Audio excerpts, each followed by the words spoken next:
Oh, jadi penjualan aset itu ya kan dipersoalkan karena dia menjawab secara normatif, secara undang-undang begini begitu, bahwa inventarisasi apalagi segala macam tadi tidak dilakukan untuk menjual, tapi untuk laporan keuangan pemerintah pusat.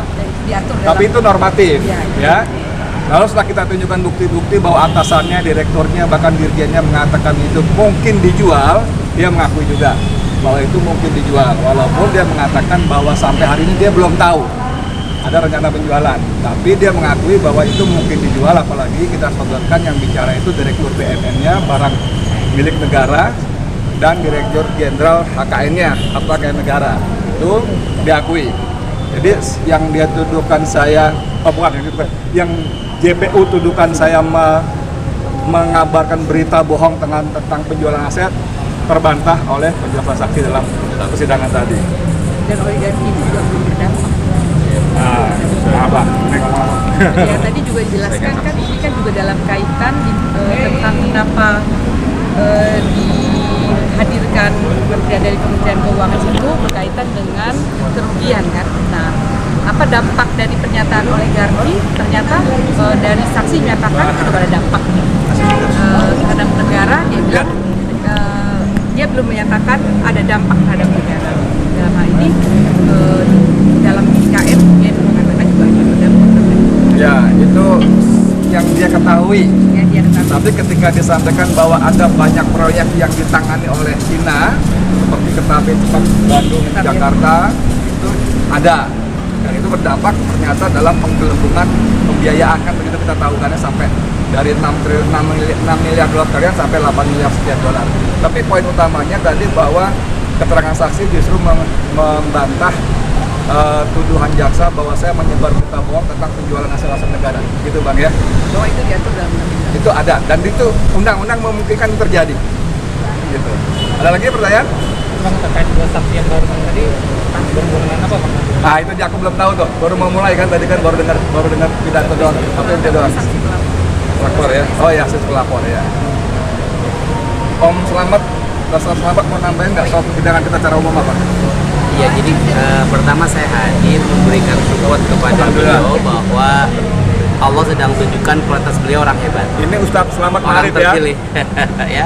Nah kemudian kalau menurut saya itu sebetulnya terlalu apa ya? Apa berada-ada? Lebih lah kalau sampai ke pengadilan, karena kan sebetulnya beliau sedang mengulas beberapa pemberitaan dan dia seorang jurnalis ya kan, seorang media. Mestinya kan kalau ada dianggap salah ya kode etik jurnalistiknya biar urusan media, Dewan Pers ya yang menyelesaikannya. Tapi ini sedang Allah tunjukkan kapasitas beliau dan kehebatan beliau di mata rakyat Indonesia. Insya Allah kami yakin kalau hakimnya jujur, kemudian tidak terintervensi oleh pihak manapun, insya Allah beliau dinyatakan tidak bersalah. Amin. Semua ya. Abul. Siap, nanti siap ya, insya Allah ya. Terima kasih banyak. Mudah-mudahan menjadi satu titik terang, pencerahan semua ya, sudah dibuka seperti ini. Kita cuma berharap hakim benar-benar memakai hati yang bersih, tidak terintervensi dengan apa yang sudah dibuka langsung oleh Bang Edi. Jelas gamblang tadi, tidak ada penghinaan, tidak ada bahasa-bahasa hoak dan lain sebagainya apa yang dijelaskan. Dan ini menjadi realitas yang ada. Ya, dan di situ ya Allah tunjukkanlah bahwa ini menjadi satu kekuatan. Ya, Bang Edi sudah membuka dan mudah-mudahan ini juga menjadi satu kekuatan buat Bang Edi juga ini. Ya, jadi semakin kuat ke depannya, makin istiqomah dalam perjuangan untuk menegakkan kebenaran keadilan, dan sebagai jurnalistik harus benar-benar memegang daripada prinsip kebenaran harus ditegakkan. Wah, ini support dari Ketua Umum pejabat ini langsung ya? Insya Allah Bang Edi mudah-mudahan bisa membuka tabir yang selama ini kita masih agak tertutup tentang IKN, tapi dengan adanya ini terbuka semua. Jadi bukan soal masalah jin buang anak, ya? Kan jin buang anak udah selesai lah. Udah selesai. Udah selesai. Enak gitu ya? Iya, itu kan bahasa-bahasa zaman kita kecil dulu. Ya, ini rumah dia nih pasar Minggu dulu sepi. Lo jangan pindah ke pasar Minggu, kenapa? Tempat jin buang anak, kenapa sepi? Kan begitu. Jauh di Ujung Berung. Jauh di Ujung Berung bersama. Nah, itu hanya ungkapan-ungkapan. Nah, ternyata kemarin belum lama juga sidang dari kawan-kawan orang Dayak pun datang. Ternyata mereka ya tidak ada masalah dengan Bang Edi, biasa aja. Bahkan mereka merangkul kita dan ngajak berdialog dengan kita, nggak ada masalah.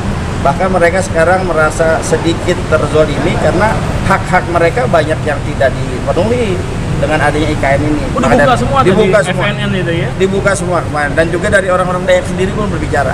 Ya maka dari itu ini udah terbuka, hakim dengan mudah-mudahan dengan hati yang bersih, hati yang jernih, ya tanpa ada intervensi. Walaupun ada intervensi, tapi mudah-mudahan hakim diberikan kekuatan keistiqomahan menegakkan kebenaran dan keadilan. Insya Allah akan menjadi negara kita lebih baik lagi. Ini kalau ketua umum pejabatnya udah turun, ini wah sebentar lagi Masarelnya turun nih. Insya Allah kita akan support terus. Kita akan support terus Bang Edi ya. Bagaimanapun juga beliau adalah tokoh ya untuk membuka kebenaran, tidak lain dan tidak bukan agar Indonesia ini kedepannya lebih baik. Ya tidak ada bahasa kita ingin memprovokasi, tidak ada ingin bahasa Indonesia semakin terburuk, enggak, tapi bagaimana Indonesia ke depan lebih baik. Nah, jadi ada rencana masa pejabat bergandengan tangan dengan teman saudara-saudara kita dari Kalimantan untuk aksi bersama. Insya Allah. Nah, jadi Kita akan koordinasi. bukan dibenturkan Bukan enggak ya? dibenturkan, Nah, tapi ya. bersama-sama. Ternyata kawan-kawan dari Kalimantan juga merasa mereka terzolimi juga. Kapan nih rencananya, Bang? Kita akan atur waktu. Insya Allah. Amin.